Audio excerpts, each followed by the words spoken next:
Hello, welcome back. How are you guys today? Hope you're doing great. It happens to be a Sunday morning that I am recording this, and I've spent my morning being introduced to a couple more XJW channels, and it's been really fun just hearing some different voices as usual out there. I think it just gives us such perspective, hearing different ways of people articulating what it's like to have been in the organization and to have left or try to leave. And so I'm really enjoying the community so much.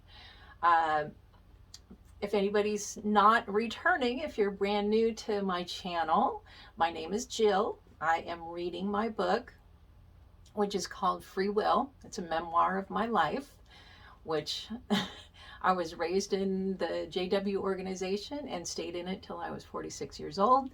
So it was a long haul in the organization. So it just kind of tells how it is my story more than it is the story of the church, as you'll see when I read today.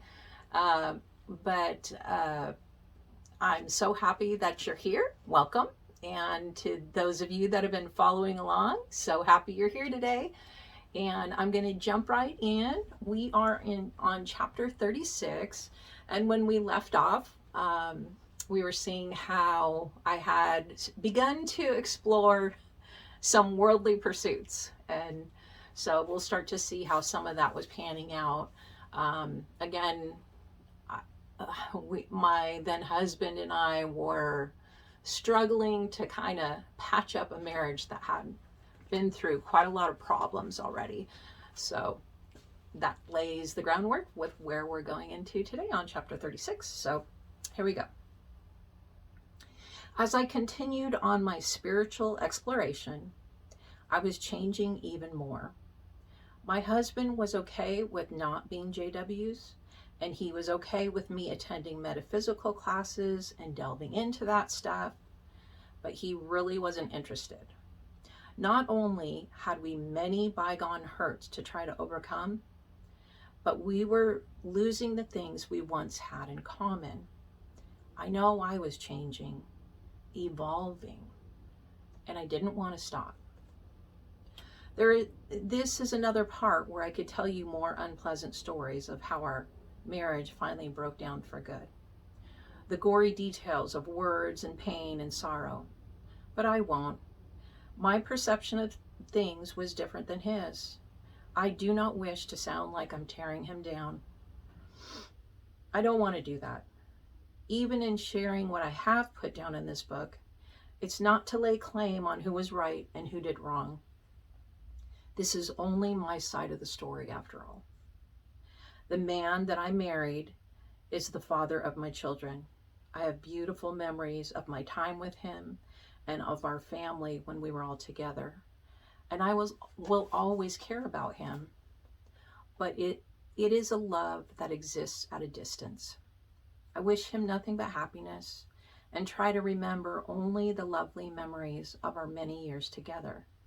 And I hope that writing down these experiences both help to heal me from the past and facilitate my letting go of it completely.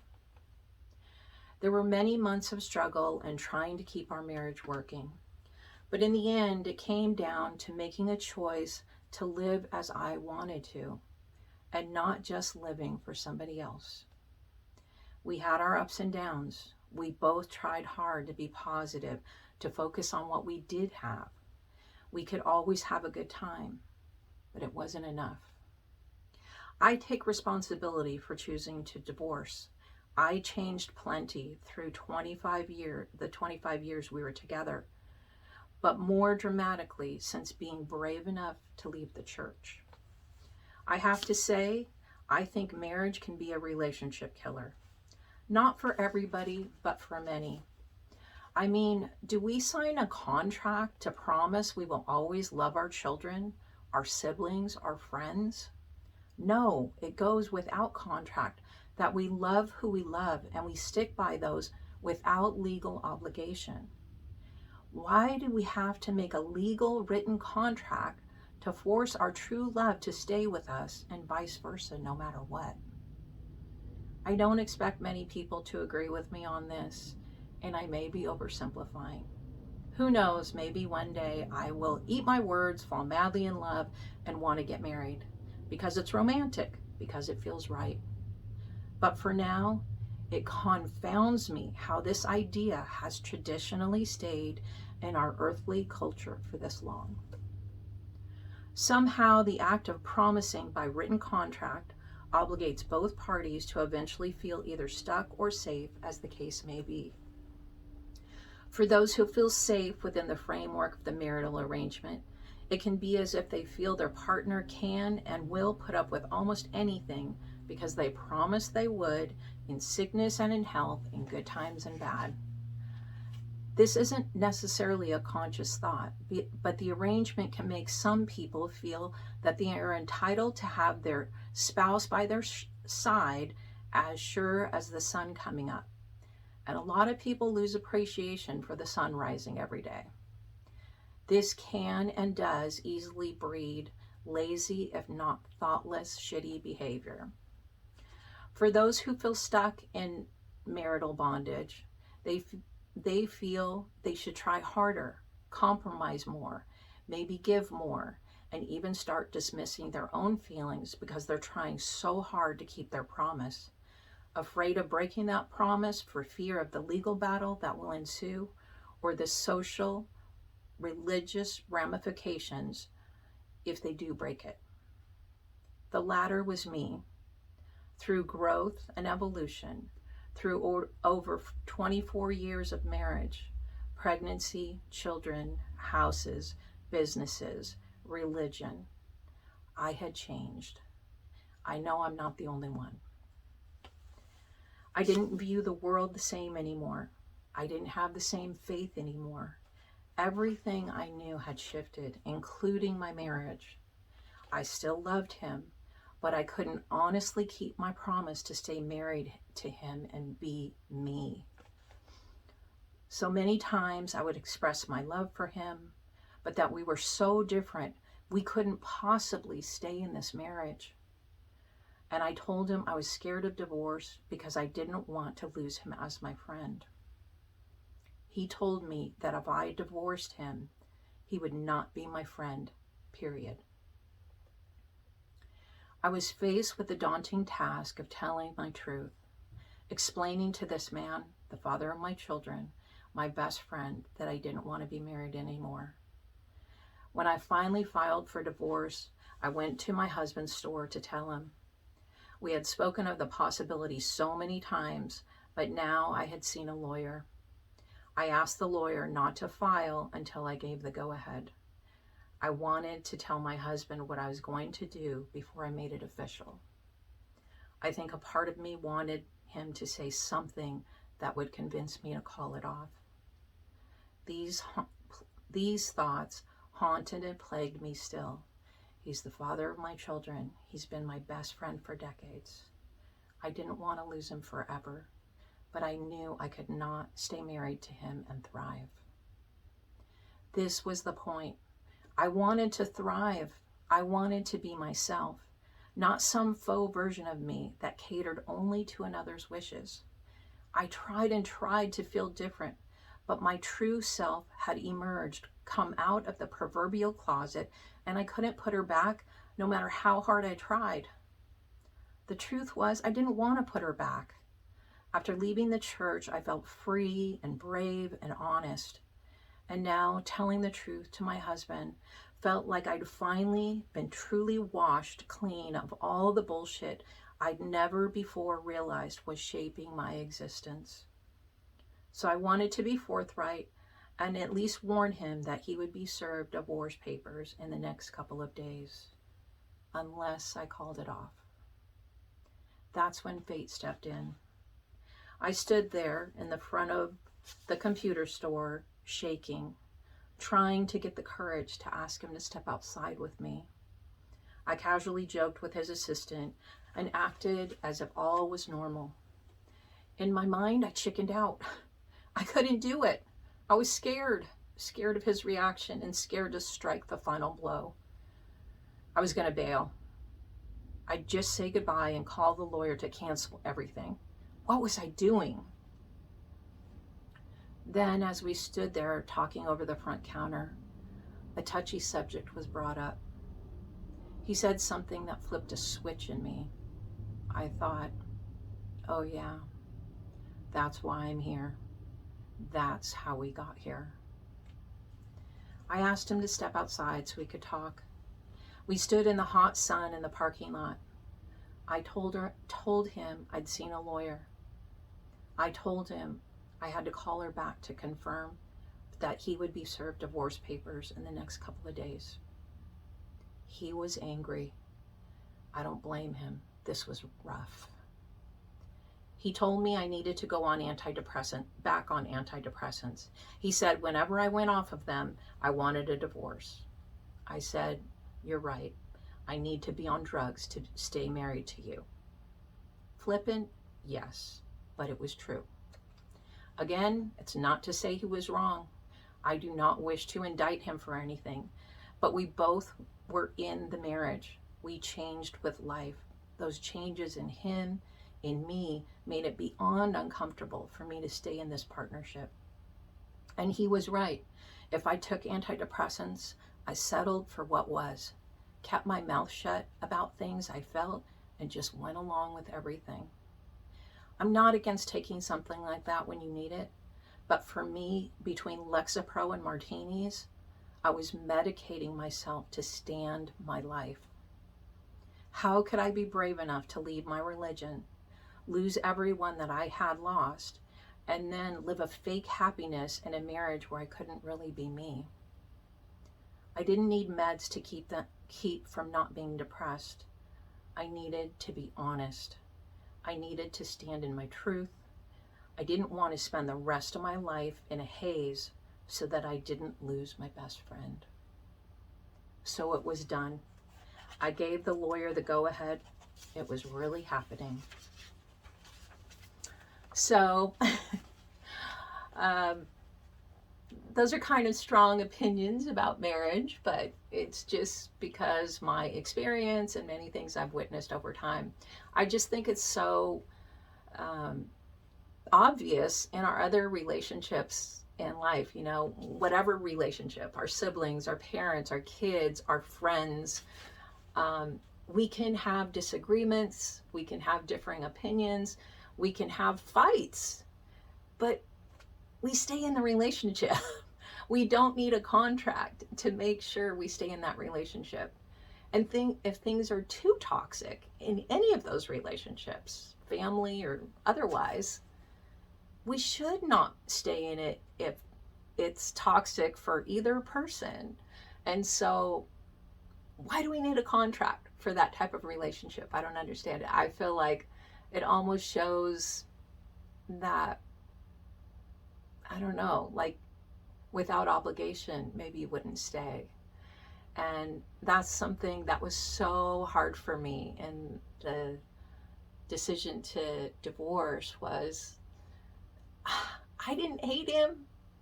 I didn't want to not be his friend, but because I didn't stick with the obligation, then I did lose him as my friend, 100%.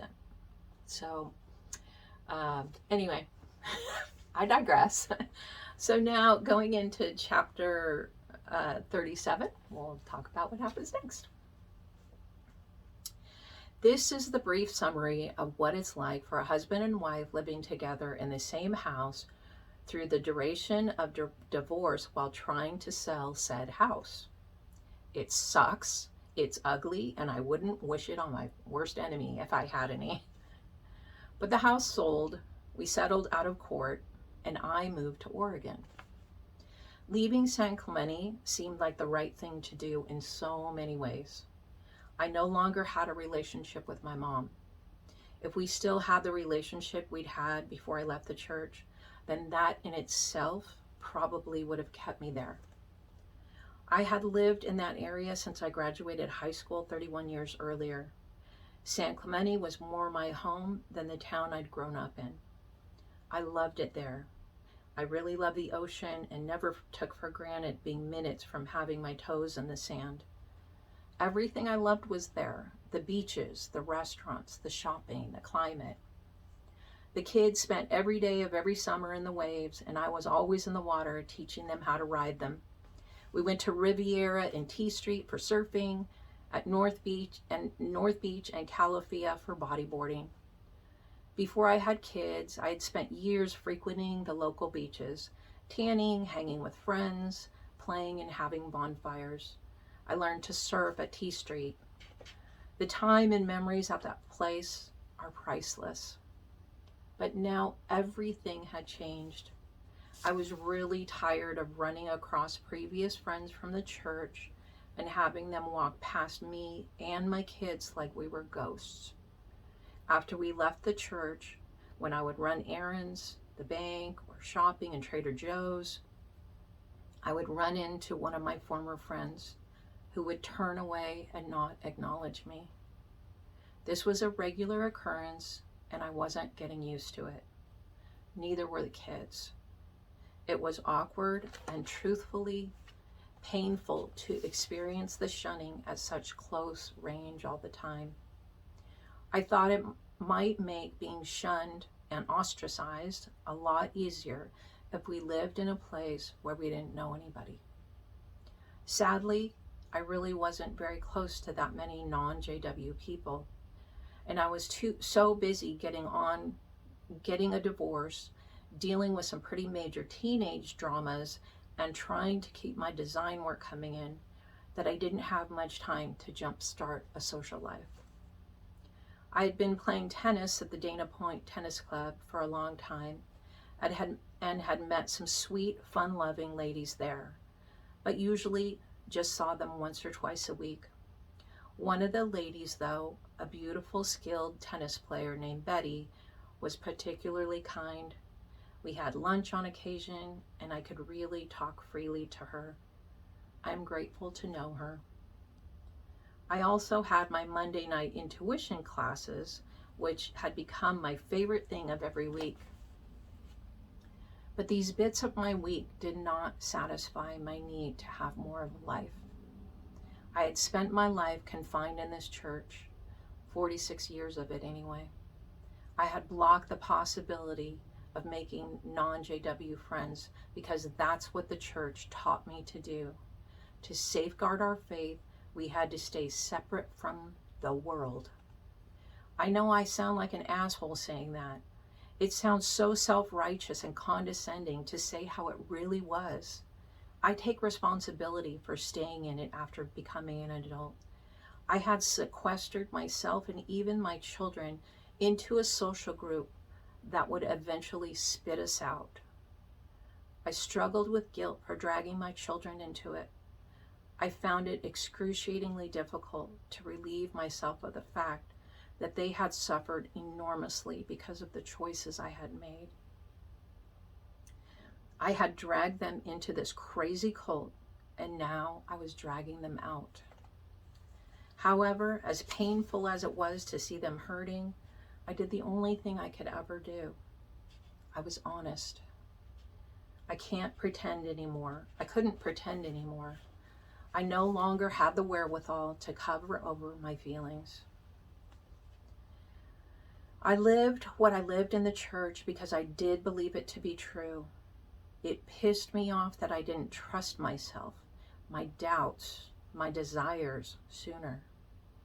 Where the doubts came in, I had tried to rationalize and intellectualize them away.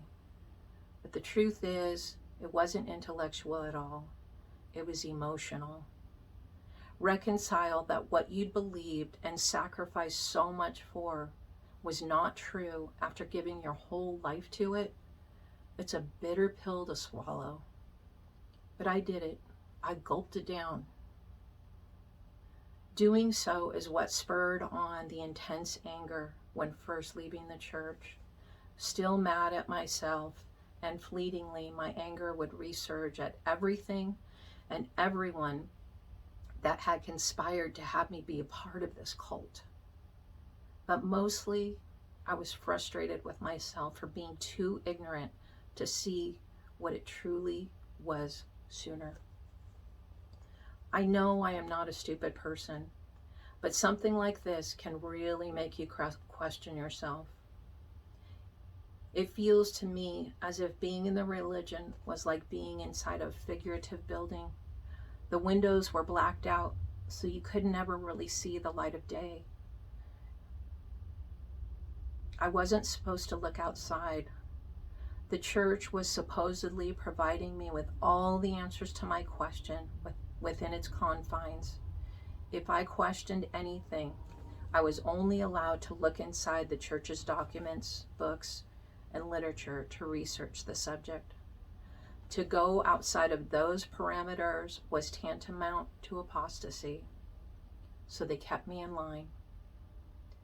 I no longer think I was stupid to stay in the organization as long as I did. I am me. I had to process my life in the order it came to me, in the way I process things. I couldn't jump ahead to chapter 23 when I was still on chapter 17. Every chapter of my existence had added up to where I found myself. I needed each and every experience I'd had to lead me where I was going. So as much as I could, I worked at stopping the self-blame. I stopped the anger and began to see that the experiences and time that I had had in the church had served as learning experiences. Incomparable life lessons that bit and stung, but eventually soothed and healed. I realized that even though I'd given 46 years of my life to this, that I was lucky to have woken up. I was at times on cloud 9, actually, to recognize that I could finally trust my own mind and heart to make decisions. The church incessantly recited me scriptures like, "The heart is more treacherous than anything else and is desperate," or "Out of the heart comes wicked reasonings." But I could now let go of all of that. I could trust my heart, my gut instincts, and even my intuition. I still had the rest of my life to do what I wanted, and so did my kids. Relief set in. But it took time to wade through all the sadness, hurt, and anger.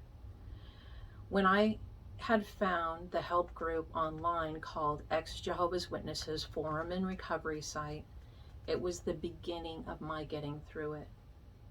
At the time, in the early stages of quitting the church, just going to this site took a great deal of courage. I felt like a traitor to everything I had stood for, but I was desperate for help. The site was a godsend. The people were just like me. Some had been out of the church for years, some barely out, and some only still entertaining the thought of leaving, knowing how grim the consequences. Through this forum, I made online friends. I vented, talked shit, and purged every angry, bitter thought and feeling I had about my former church. That was so healthy. The people in this online community understood. We commiserated and comforted one another. This group was my lifeline. I went on that site each morning and at night. I read other people's stories. I wrote my own stories and shared them. We chatted, cavorted, and consoled each other. After many months utilizing this recovery forum, I found that it was no longer making me feel better to log on every day. I can't say enough about how it helped me through my most painful hours. There is so much anger that has to be shed when you go through something like this, and sites like this one are the perfect place to vent that. That said, there are thousands of sad, brutal stories being written on these sites, on sites like that every day. My going on that site twice a day had become a habit, and I was finding myself sinking deep into the darkness of it. I found myself worked up into more anger and frustration. I could feel bitterness wanting to enter and lodge itself deeply into me. That's when I stopped. I stopped logging on the site every day because it was time to move on. I began to realize that I was stewing in negativity. Once you're cooked, you're cooked. It was time to get off the pot. Once I had evacuated every indignant cogitation, I was done. Tired of complaining, tired of feeling victimized, I made a conscious decision to stop focusing on it daily.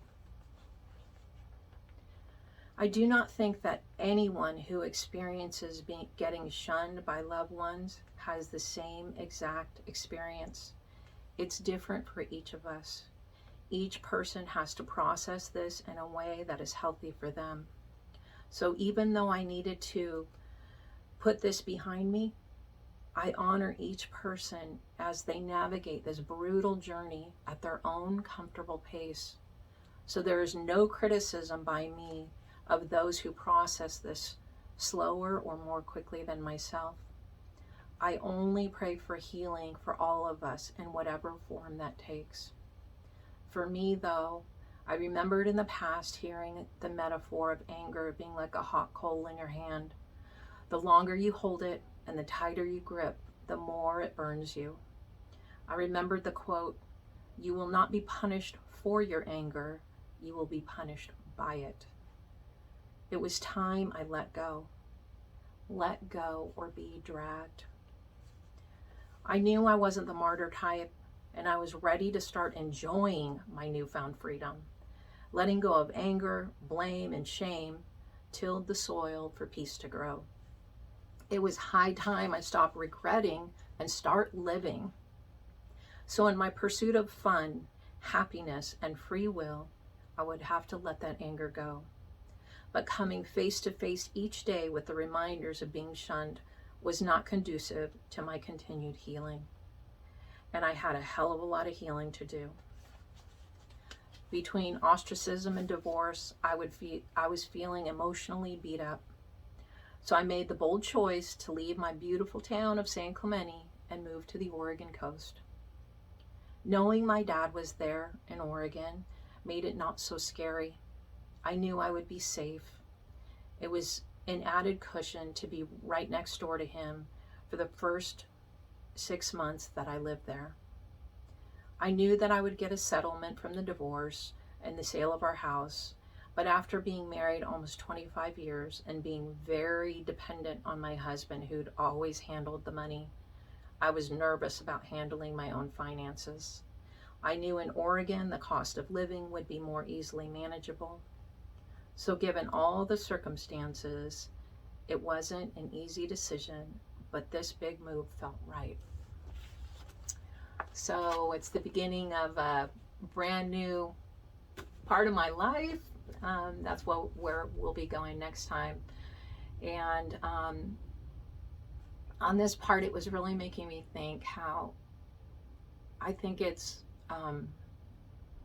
really healthy for people, anybody who's ever been in a high control group, so especially ex-JWs, to recognize that, especially when it's been your whole entire life, your parents were talking about nothing but that when you were still in the womb, and that's all you ever knew. You were marinating in that world your entire existence.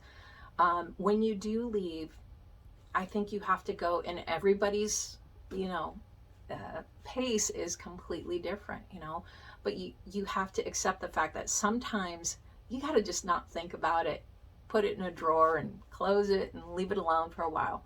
But then sometimes we go through things like I told you way back, I think in chapter 1, when I started this video series, like my mom suddenly getting very sick, brought my brothers back in my life, and brought her back in my life after, 12 years of not seeing them or talking to them. And it stirred all this stuff up, stuff that I've processed over and over again. And you'll see as I continue on through the book, you think you think you've crossed a certain threshold, and then you realize, wow, I just got kicked in the teeth on that one.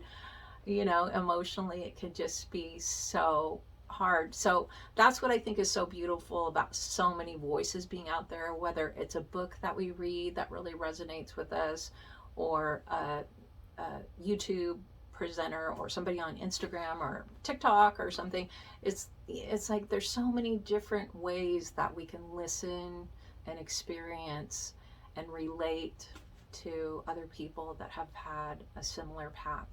And so I think that's just beautiful. And again, I probably said this a million times, but I am so grateful for all the people that have written books and that have put uh, content online and everything, because it's wonderful when you are needing to get a little bit of clarity, get a little bit of soothing, let a little bit of anger vent. It's such a wonderful thing that we have this community. And I just listened to an interview this morning with a lady. I'm so sorry, I can't remember who it was. I saw it on Jexit's channel, and she was talking about having a real community of people to talk to that have been through the same thing is very meaningful to her, and I couldn't agree more. It really does mean a lot. So as always, thank you for joining me for another couple chapters, and I will see you soon with the next installment. Have a great one.